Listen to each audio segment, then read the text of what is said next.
Main reason सबकी लड़ाई इसी पे तुली हुई है, सफलता पे। सबकी लड़ाई सफलता पर तुली हुई है। अब क्या हुआ, एक बाबा ने एक बार एक स्टोरी बताई थी।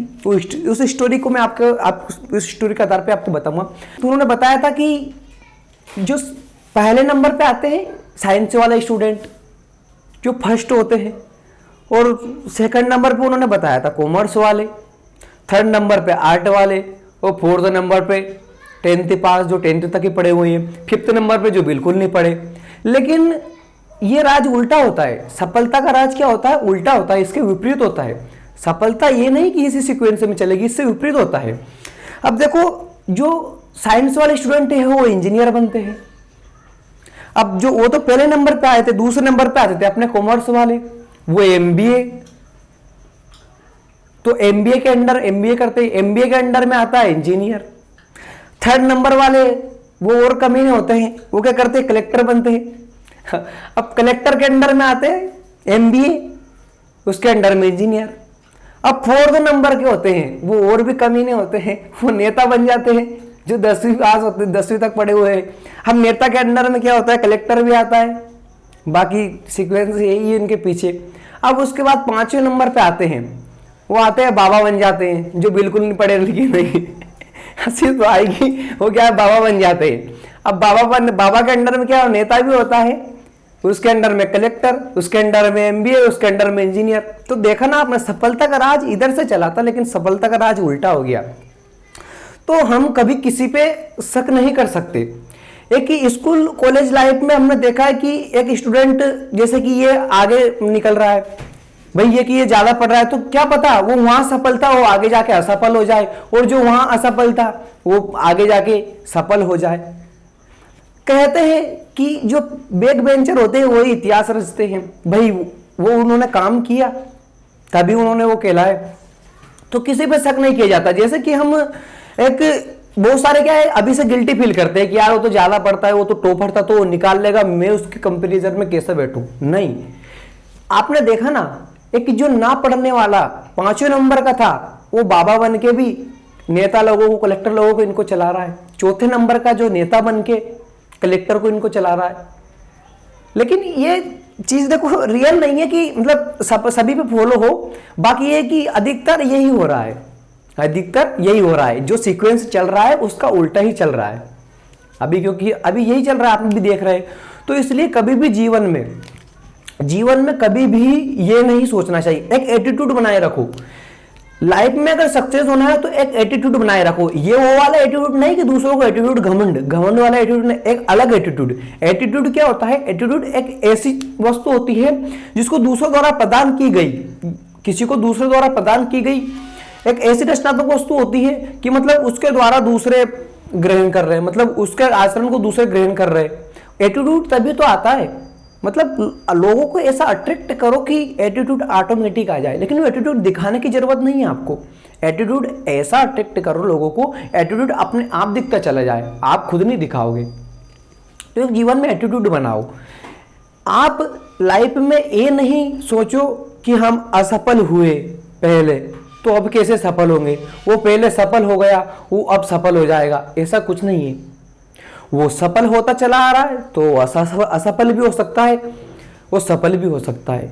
किसी पे भी हम ऐसा विश्वास नहीं कर सकते कि ये असफल हो, ये सफलता इसको मिलती आ रही है तो सफलता आगे सफल होगा। एक क्लास का टॉपर, एक जो क्लास में टॉपर रहने वाला है वो 10,000 की इंजीनियर की नौकरी कर सकता है, लेकिन जो क्लास में डपर स्टूडेंट है वो नेता बन के करोड़ों कमा सकता है। ये हम नहीं कह सकते कि ये क्या कर सकता है। तो आप भी बताइएगा कि आप क्या बनना चाहेंगे। आप भी जरूर मतलब बताइए जरूर आप कि हम ये बनना चाहेंगे, ये नहीं बनना चाहेंगे। तो एक ये है कि एक डिमोटिवेट मत लाओ, अपने आप में एक मोटिवेट रहो। बिल्कुल भी अपने आप में डिमोटिवेट मत रहो। जब तक आप मोटिवेट रहोगे तब तक ही आप सफल हो, तभी आप सफल होगे। जीतना है तो जिद करो। जब तक आपने जिद नहीं की तब तक आप असफल है। अगर आपने जिद कर ली, क्यों? क्योंकि वो व्यक्ति जो 10th में टॉपर रहता था, क्लास में टॉपर रहता था, वो क्यों रहता था? क्योंकि उसने जिद कर लेता था। वो क्या करता, क्लास का उस टाइम होमवर्क भी कंप्लीट कर लेता था, क्लास वर्क भी कंप्लीट कर लेता था प्रॉपर, उस टाइम तो कर लेता था। लेकिन आज वो ही जिद ऐसी नहीं है कि वही चली जा रही है, वो जिद उसकी वहीं अटक जाएगी, क्योंकि उसको पता है, उसको घमंड ये रहता है कि मैं सफल तो होता आ रहा हूं, सफलता मेरे कदमों पे।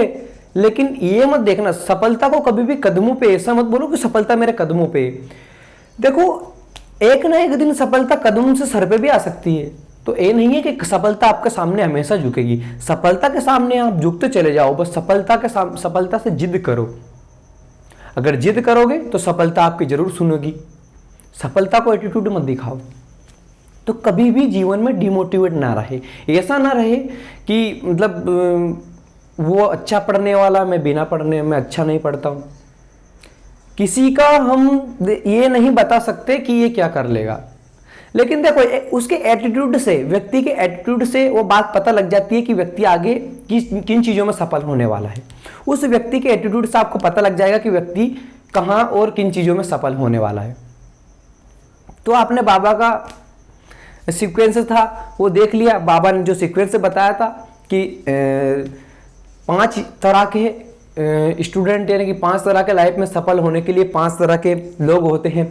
अब सफलता के लिए ये 5 संघर्ष करते हैं। अब सफलता के लिए 5 संघर्ष करने निकले हैं, तो पहले ने तो इंजीनियर बन गया, दूसरा एमबीए बन गया, तीसरा कलेक्टर बन गया, चौथा बन गया नेता, 5वां बन गया बाबा। अब बाबा भी कम नहीं होते, बाबा नेताओं को चला देते हैं, नेता इनको चला देते हैं। तो ये नहीं है कि जो पहले लास्ट रह चुका है वो आगे जाके फर्स्ट भी हो सकता है, और जो फर्स्ट रह चुका है वो आगे जाके लास्ट भी हो सकता है।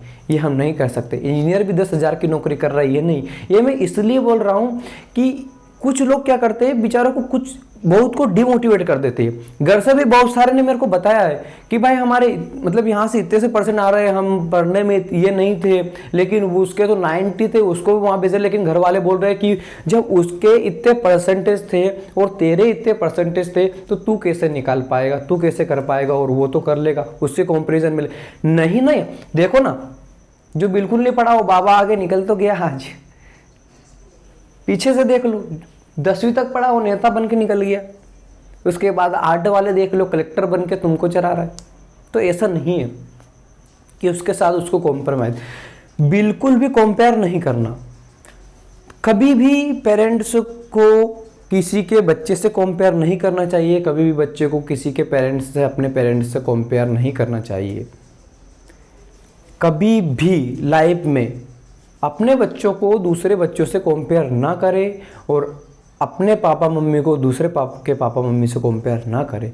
जो मिला है वो सही मिला है, और जो मिलने वाला है वो भी सही मिलने वाला है। तो ज़िंदगी में याद रखें, बिल्कुल डिमोटिवेट ना हो। अगर आपके सामने नेगेटिविटी आ रही है तो वो क्यों आ रही है, वो इसलिए आ रही है कि आप सफल होने जा रहे हो, इसलिए नेगेटिविटी आ रही है। क्योंकि रास्ते में अगर पत्थर चले हुए रास्ते में तो पत्थर तो आएगा ना, ठोकर तो लगेगी ना। अगर नहीं देखोगे सही से तो पत्थर क्यों नहीं आएगा, तुम्हें रोकने के लिए तो आएगा ना कोई तो आएगा ना। सीढ़ियाँ चढ़ रहे हो तो सीढ़ियाँ तो ऐसे तो नहीं कि सीढ़ियाँ चढ़ोगे तो भाई एक एक पाँव ऊपर रख के चढ़ना, देख के चढ़ना पड़ेगा, नहीं तो गिर जाएंगे। तो वैसे देख के चलो ना, वो नेगेटिविटी को हटा के चलो, उसको देख लो कि नेगेटिविटी आ रही है तो उसको हटा दो, फिर चलो। रास्ते में कांटे अगर दिख रहे तो क्या कांटे पे चढ़ जाओगे? नेगेटिविटी आई उस कांटे पे चढ़ गए, दर्द तो होगा। अब तुम नेगेटिविटी को अगर अपने अंदर ले आओगे तो दर्द तो होगा। नेगेटिविटी को हटा दो, उस कांटे को हटा दो तो दर्द ही नहीं होगा। जूते चप्पल ही ऐसे पहनो ना कि कांटे को चूर दो। दृढ़ विश्वास ही ऐसा रखो ना कि उस नेगेटिविटी को चूर दो। नेगेटिविटी आएगी कैसे? नेगेटिविटी दूर रहेगी ना, नेगेटिविटी आएगी नहीं। अगर तुम्हारे मन में नेगेटिविटी एक बार घुस गई, नेगेटिव एनर्जी घुस गई बिल्कुल, तो समझ लो कि तुमको खोखला कर दिया। अगर तुमने पॉजिटिविटी को जगह दे दी, घुसा लिया, तो फिर तुम बिल्कुल भी। लेकिन पॉजिटिव होने से पहले नेगेटिव जरूर आता है मन में ख्याल। कुछ भी पॉजिटिव, अपन टीचर कोई भी सवाल कर रहे हैं, टीचर कर रहा, तो अपन नेगेटिव जवाब जरूर देंगे। उस सवाल का नेगेटिव जवाब दो कि ऐसा है, जबकि टीचर बोलेगा क्लास में कि यार ये क्यों सोचो, ये ऐसे होगा तो ऐसे, उसने बोल दिया पहले ही कि ये ऐसे होगा, ये ऐसे नहीं हो सकता, लेकिन फिर भी पूछेंगे। क्यों? क्योंकि नेगेटिविटी आ रही ना। हमारे मन में यही तो धारणा है कि नेगेटिव पूछना, नेगेटिव चीज पहले पूछना।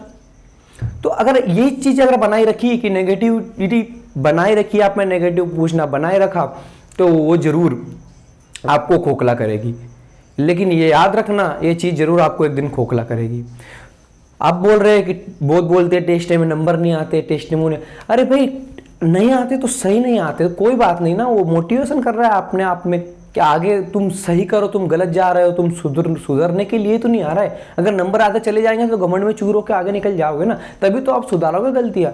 ऐसा थोड़ी कि नंबर बढ़ के आ जाएंगे, ऐसे नेगेटिव रहोगे, उससे और फिर नेगेटिव क्यों रहो, मोटिवेट रहो ना। जिंदगी में कभी भी ये मत सोचना कि मैं इससे कमज़ोर हूँ, कोई किसी से कमज़ोर नहीं होता। लाइफ में कोई किसी से कमज़ोर नहीं होता और ना कोई किसी से ज़्यादा हकदार होता है। जिसको जितना मिलना है उसको उतना ही मिलेगा। आज तुम कितना भी जिद कर लो, कितना भी क्या कर लो, जो मिलना है वही मिलेगा। बस पहचान अपने दम पे बनाओ, बाकी और कुछ नहीं। जीवन में जो करो सही से करते चले जाओ, जो कर रहे हो अपना कर्म करो, फल की चिंता ना करो, फल मिल जाएगा। कर्म अगर तुम सही कर रहे हो तो फल तो भी तुम्हें सही मिलेगा। बस मेरा यही कहना है कि जीतना है तो जिद करो, बाकी सब छोड़ो। और जिद कर ली तो निकल गए, और निकल गए तो निखर गए, निखर गए तो बिखर गए, बिखर गए तो बस पता ही है कि एक बार सितारे बिखार दो, लोग मतलब उसको बचोड़ने को चले जाते हैं। तो वैसे तुम हीरे हो, हीरे अगर बिखर गए तो समझ लो कि लोग तुम्हारे आसपास तुम्हें ढूंढने के लिए ऑटोमेटिक आ जाएंगे। तो पहले निखरो, फिर ही तो बिखरोगे। जब तक नहीं निखरोगे तब तक नहीं बिखरोगे, जब तक जिद नहीं करोगे तब तक निखरोगे भी नहीं।